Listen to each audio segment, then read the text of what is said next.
And we're coming to you live from the Built Ford Tough Studio. Boomer Esiason, Greg Giannotti. It's Boomer and Gio on the Fan. Simulcast across the country on CBS Sports Network.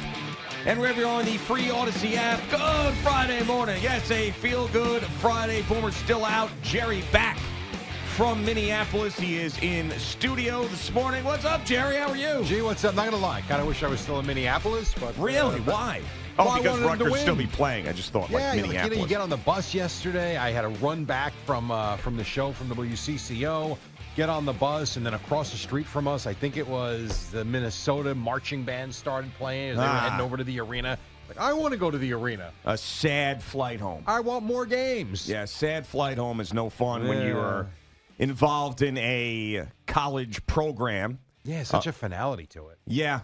I mean, I the saddest flight I ever had was when I was with the Pitt football program, and it was the year that Notre Dame was number one. They ended up playing in the championship game against Alabama, getting killed. But that was the Manti Te'o team.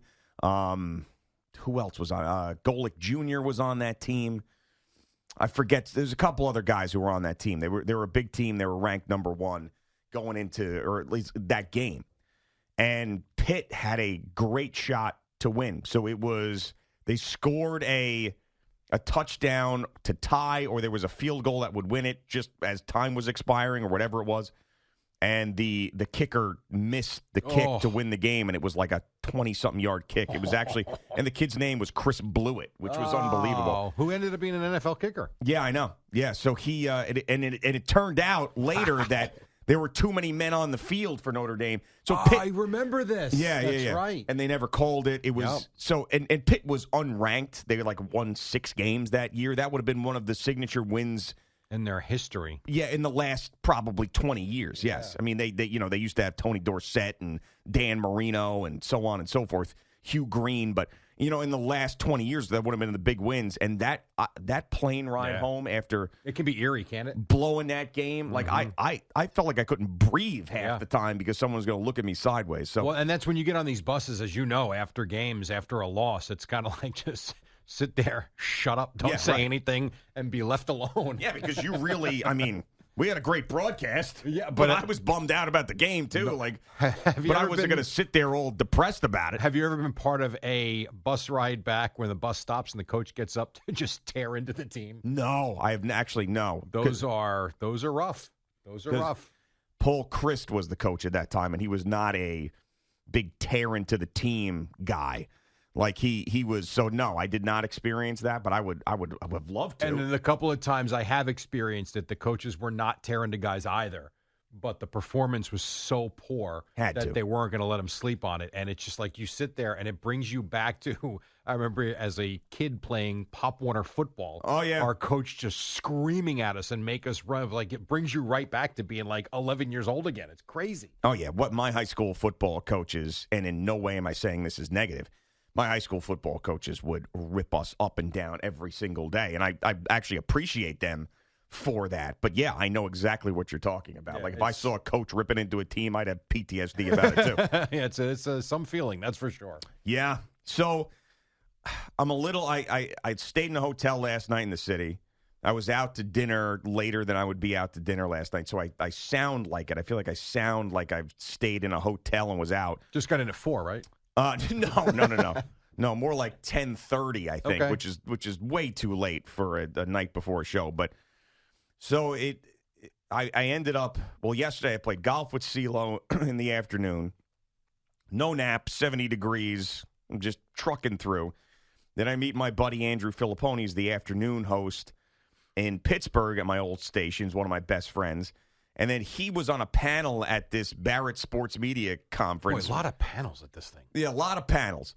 So he's on this, like, Syracuse, we did great, pat on the back panel, I guess. So, like, a DA formerly of CBS Sports Radio. So DA is the moderator. And then Nick Wright of FS1 is there. Danny Parkins, who is the afternoon guy in Chicago, he's there. Andrew's there, and then I am now like brought into their mix last night, and we all went out to dinner together. DA was not invited, which was interesting. I thought maybe that shows something. I guess they're not close with DA. But anyway, it wasn't my invite list. Right. It was theirs. Like, I was like, okay, well, he's not there. So, all right. Of course, first off, it's funny because the way that the menu at this place is like they suggest it's like a family style thing. They suggested. So this was like one of those, how many people does it take to screw in a light bulb thing? You get 4 analytic talk show hosts trying to pick a family style dinner. Like that took like a half an hour. Sure it did. Like everybody's stating their case for which dumplings, It was like it was going on forever. But then it was just inevitable that one of us or two of us were going to get into a sports discussion, right? Or topic discussion because, it's like you get 2 wild horses together. At some point, they're going to race. So we end up talking about the Aaron Rodgers thing, right? And then Danny and Andrew, they kind of sit out. They'd like hurl a 3 from, occasionally. But it's basically Nick and I going back and forth and back and forth and back and forth on this Aaron Rodgers thing. Yeah. So it was kind of like it didn't get that bad, but like it got to a point where like Nick was like I don't want to have this discussion anymore in a restaurant. I was like, okay, fine, good. Like let's whatever we could stop and we can lick our plates clean and we'll be okay. But so there. Obviously, everybody's still talking about this, and Aaron Rodgers releases a statement. I was in the car driving back to the city yesterday when I heard Evan read the statement from the Aaron Rodgers camp and Aaron Rodgers, and he believed that it was more political in nature in the sense that he thought it was crafted by somebody in the RFK Jr. campaign because he's so serious about this presidential thing. And he didn't think this was Aaron Rodgers himself. He just thought it was coming from a campaign. And like this whole him being the VP thing is gotten so out of control that I just wish it would end now, because I truly believe, and I could be dead wrong, and I could be sitting here in 2 weeks when RFK Jr. announces this and be dead wrong about it. I don't believe there is a single 1% chance that he is going to be RFK Jr.'s running mate. He's not. So if anybody who is saying, well, the reason Aaron Rodgers is being covered this way, or the reason this was the sticking point last night between Nick and I probably shouldn't even, he's not here to defend himself, but I'll give you his point. He's got a show, he'll be fine. So, right, but his point was, I was dismissing a lot of the Aaron Rodgers stuff because I didn't believe that he was actually going to be the vice president or a vice presidential candidate. So his point was, well, if he was a vice presidential candidate for someone who actually could win, would you have a problem with it? And I'm like, but he's not. So why would we, we're just going around and around and around and around because of that. So my big point is the fact that, like, everybody is taking that him being on RFK Jr.'s list changes everything, when in fact he's never going to be the vice presidential candidate. And then on top of that, RFK Jr. is probably going to get 10 or 15% of the vote, and people think, oh, that could swing the election, this and that. But he's not going to be on the ticket. Right. So for one, he's not even on the ballot yet. That's number one. And he's got a lot of work to do to be able to get onto the ballot. Number two, Rodgers hasn't said a damn thing, which is why all of this stuff is mind-numbing. We're talking about it like this has been announced already. It hasn't. It's all off the article that said he's at the top of his list. So I went to McAfee to watch, because I figured he would talk about it. Yeah. I figured, let me see what they say. And I figured A.J. Hawk might know. And, the only thing they basically offered up was, it's Aaron Rodgers. Wouldn't be shocked if this is a real thing.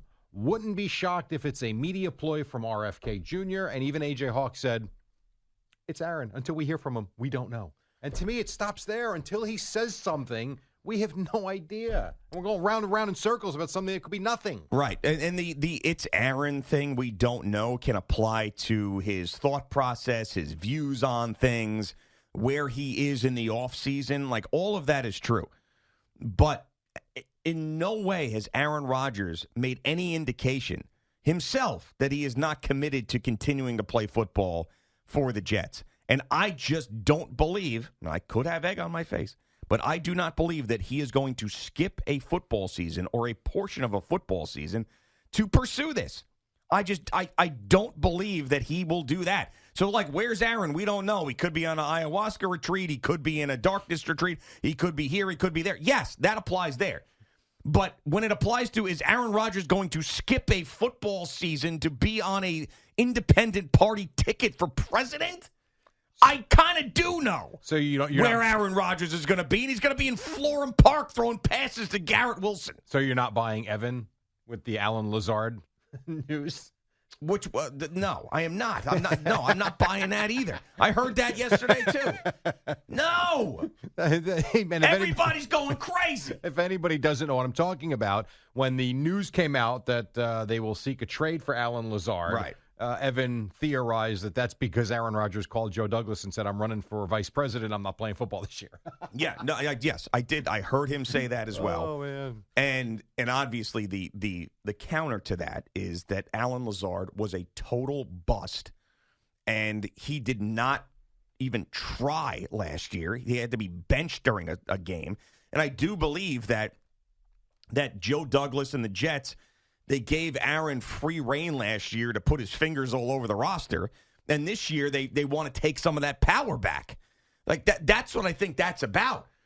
And maybe they bring in bacteria. But if they trade Alan Lazard and don't sign David Bakhtiari, that to me says that Joe Douglas says, Aaron, you're the leader. We want you to be here, but I can't just bring in your buddies because it didn't work last year. Right. We tried it once. It failed. We're moving on to our plan, which you are fully involved with.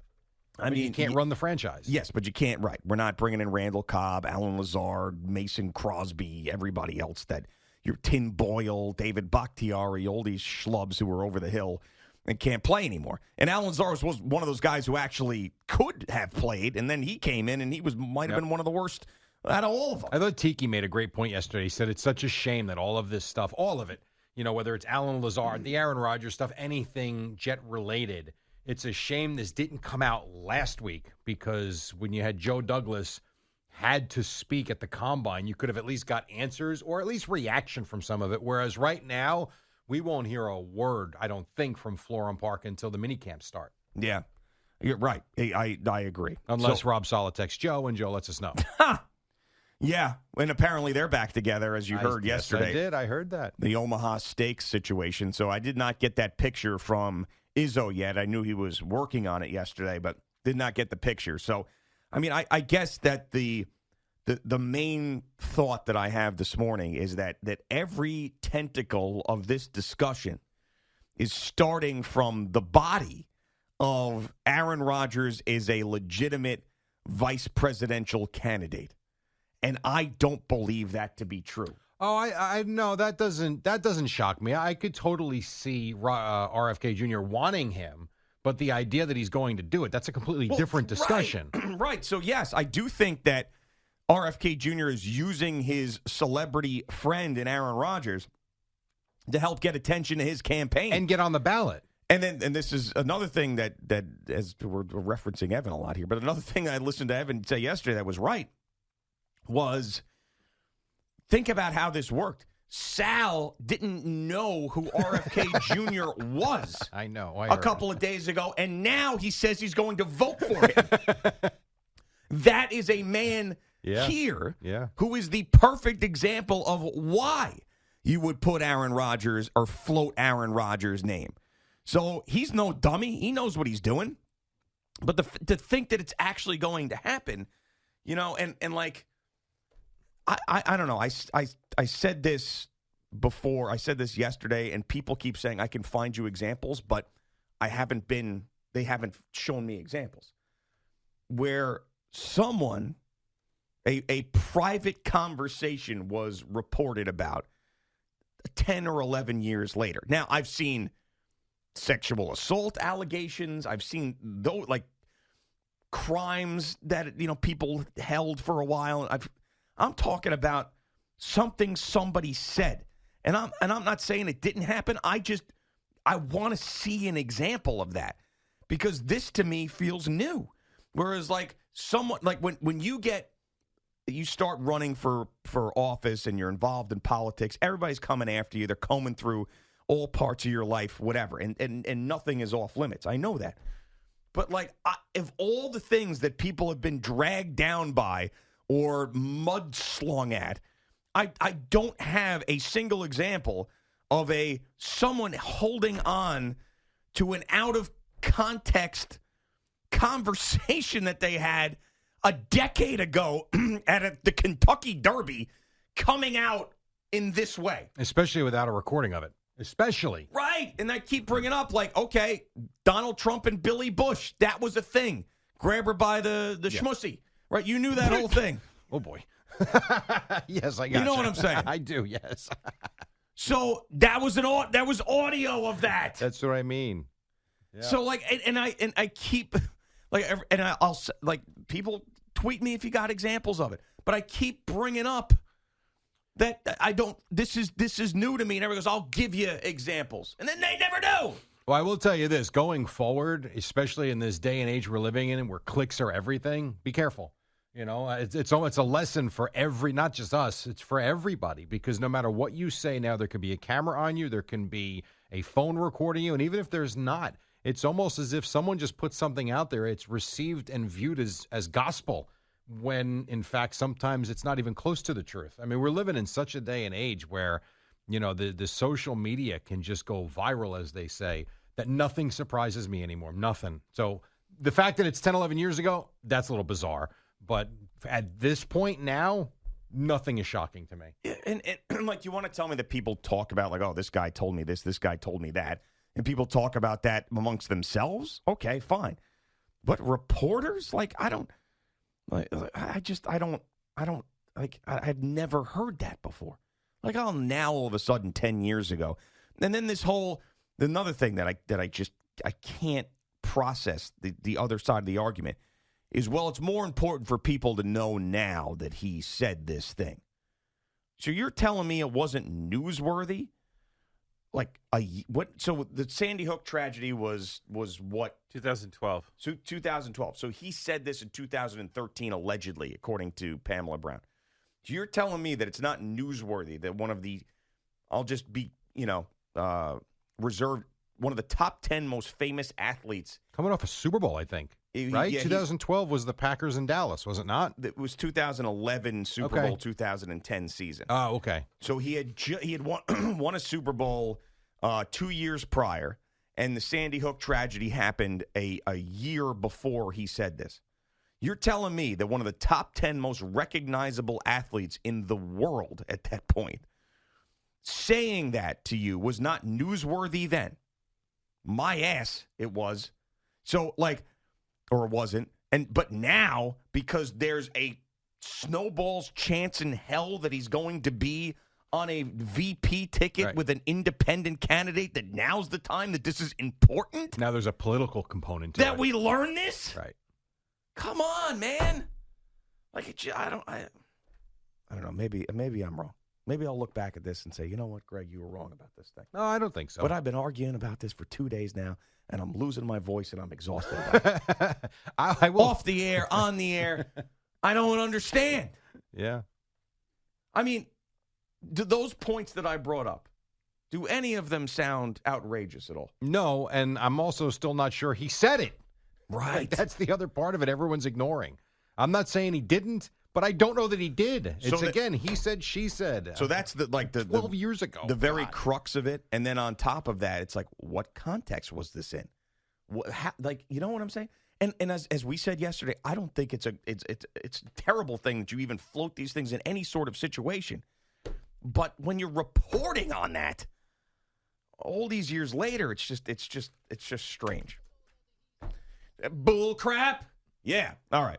We'll get CeeLo in here. CeeLo brought a scratch golfer to our outing yesterday, a man named Armando. Nice. Who embarrassed me and Mike in Manhattan. This he guy was giving you shots, right? He was, but he was so good that there was basically zero chance of beating this man. It was. So you got taken. Let me ask you this. So me and Mike in Manhattan, we did not play well. I'm just saying that even if we did, this guy would have. He is the most unassuming looking person I've ever been around. Just real nice guy. Shows up there, shirt tucked in, little salt and pepper hair. Hey, I'm Armando. I work at Sirius with CeeLo.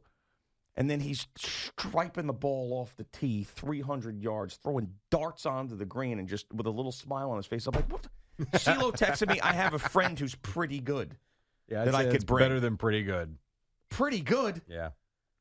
When we come back, yes, and since he'll be here, I want to know if it's comparable to another golf story with a athletic legend. Oh, okay. All right, is that fair? That is fair. All right. We will take that break, talk to CeeLo in just a couple of minutes. It's Boomer and Gio on the Fan and CBS Sports Network.